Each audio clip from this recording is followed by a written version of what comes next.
আসসালামু আলাইকুম।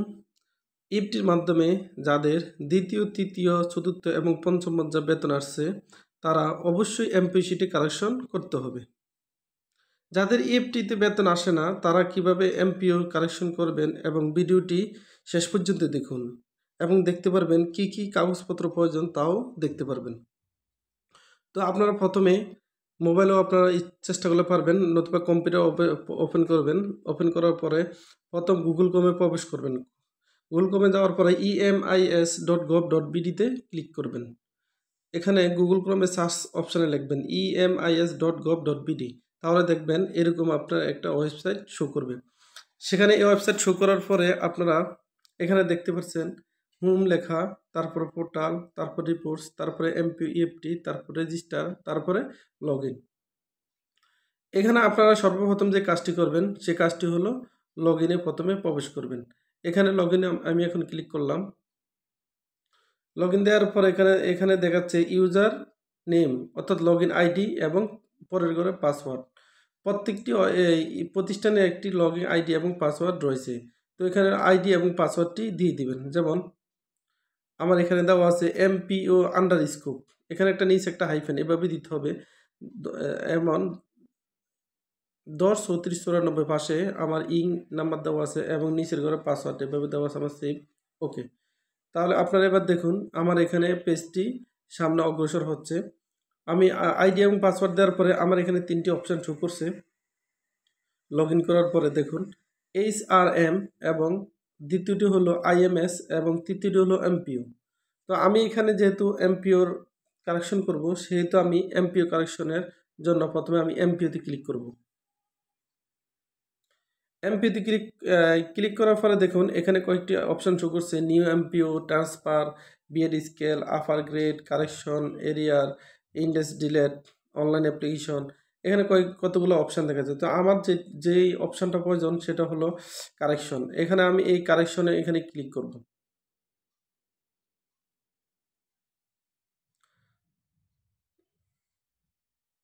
কারেকশনে ক্লিক করার পরে এখানে দেখুন আমার শো করছে কারেকশন অ্যাপ্লিকেশন। এখানে উপরে লেখা আছে save as draft, submit, print instruction.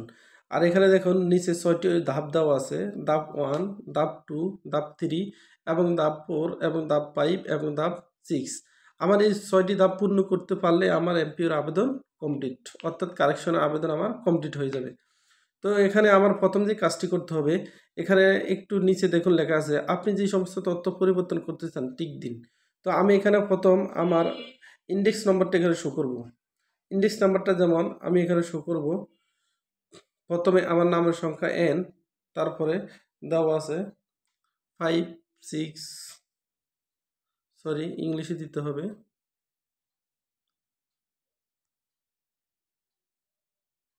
5,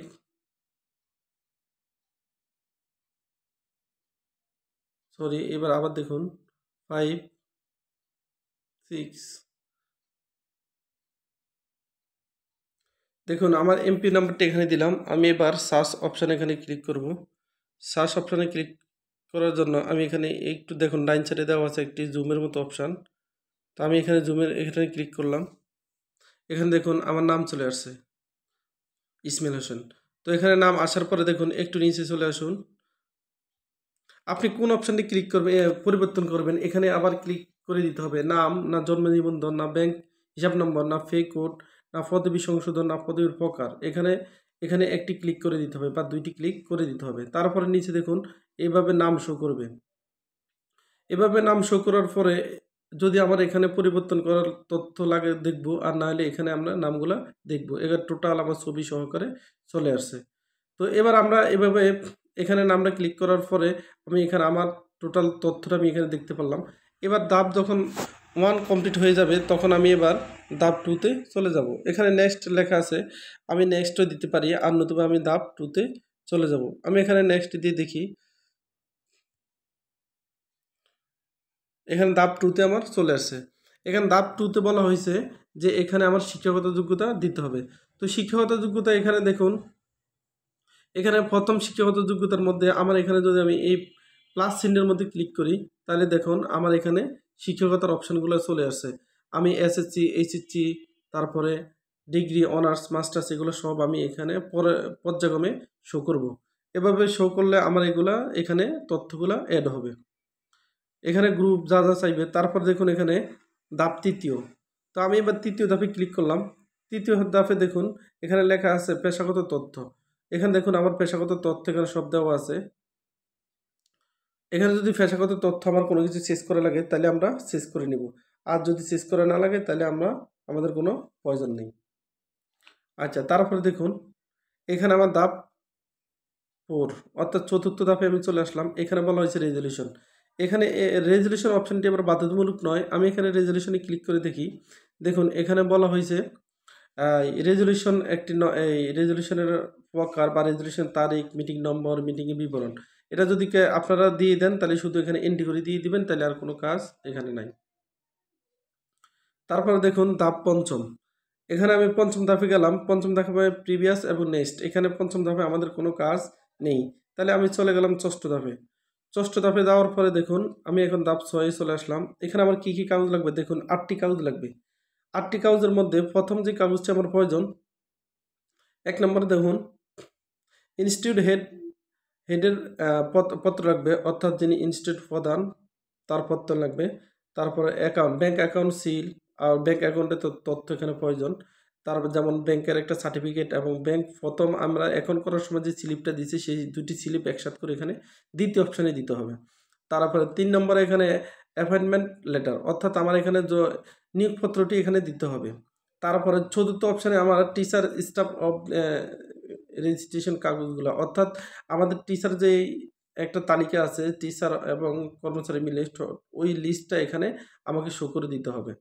তারপরে সাবজেক্ট, এখানে কোনো যদি কারো সাবজেক্ট ভিত্তিক যেমন কোনো শাখা থাকে তাহলে এখানে এটা শো করে এখানে একটা ওই শাখার কাগজটা এখানে দিতে হবে। ৫ নম্বরে শাখার কাগজ, শাখা অনুমোদন যদি বাড়তি থাকে, ওই শাখায় যদি টিচার নিয়োগ থাকে তাহলে এখানে কাগজটা দিতে হবে। তারপরে দেখুন অল একাডেমিক সার্টিফিকেট, আপনার সবগুলো সার্টিফিকেট এখানে ৬ নম্বরে একসাথে করে দিতে হবে। তারপর ৭ নম্বরে এনআইডি কপি আপনার দিতে হবে, এনআইডি কপি। তারপর ৮ নম্বরে দেখুন এখানে আপনার এই আদার্স ডকুমেন্ট যদি থাকে তাহলে দিবেন, নাইলে প্রয়োজন নেই। সবগুলো যখন তথ্য কমপ্লিট হয়ে যাবে তখন এখানে সেভ ড্রাফট আছে। তো সেভ ড্রাফটে আপনারা ক্লিক করে দিবেন। সেভ ড্রাফটে ক্লিক করলে আমার এখানে আপাতত আমার কাজটি শেষ। তো আমি এখানে সেভ ড্রাফট করে দিতে পারি। আর তারপরে আমার যখন নেক্সট ফিনিশ যাবে তখন আমি সেটি দিয়ে দেবো। তো ভিডিওটি যদি ভালো লেগে থাকলে অবশ্যই সাবস্ক্রাইব করুন এবং শেয়ার করুন এবং পরবর্তী ভিডিও পাওয়ার জন্য অবশ্যই সঙ্গে থাকুন।